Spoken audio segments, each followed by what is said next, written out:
it's Dr. Hannah with this week's hot topic. Today I want to talk to you about sensory overload. So sensory overload is defined as overstimulation of one or more of the body's five senses, which are touch, sight, hearing, smell, and taste. Now, sensory overload can affect pretty much anybody, but it's more commonly in people with autism, post-traumatic stress disorder, sensory processing disorders, and other certain conditions. So if you don't know what the symptoms are, it's typically the inability to ignore loud sounds, strong smells, or other types of sensory input.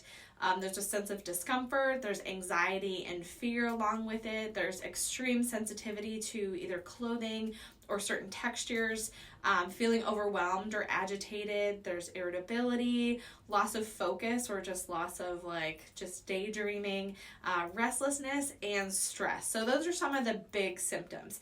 Now in kids, you can also have some indications that they might have sensory overload also with anxiety, irritability, restlessness. We're not including toddlers with all this. So avoiding specific places or situations because it makes them uncomfortable.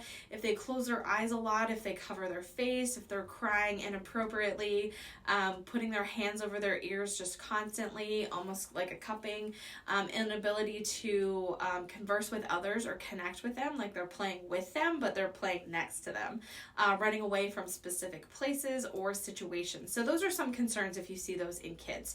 So what causes these sensory overloads? So typically it's just when the brain struggles to interpret, prioritize, or otherwise process these sensory inputs that we're getting. So then it communicates to the body, and there's this time escape that these sensory inputs just don't know where to go. So that message is causing feelings of discomfort or panic because, again, the body can't process what's coming into it. Now, children with sensory overload, they've done a study with 2018. They had a report out that is 1 in every 6 kids have some issue with sensory processing difficulties. So linked conditions that also have association with sensory overload is autism, attention deficit or hyperactivity disorder, which is the ADD or ADHD, PTSD, like I said before, and then also some sensory processing disorders. Now, some other ones that you may not consider that might lead you to more of the sensory processing is like chronic fatigue syndrome, fibromyalgia, multiple sclerosis or MS, or Tourette's syndrome. Again, these are times where your brain just can't really focus and interpret that.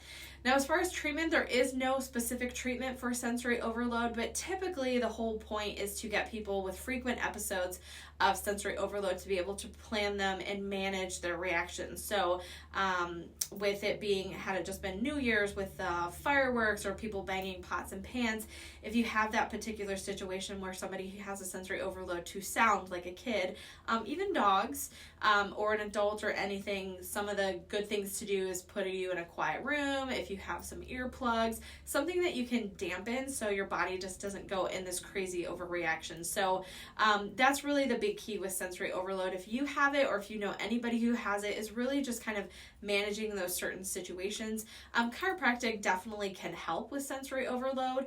It's not going to cure it, but it's just basically going to make those connection points between the brain and the nervous system to make it a little bit more appropriate when it's firing inappropriately with sensory overload. So just those are some of the things that you can think about. So that's all I have for you guys this week. I will see you guys next time.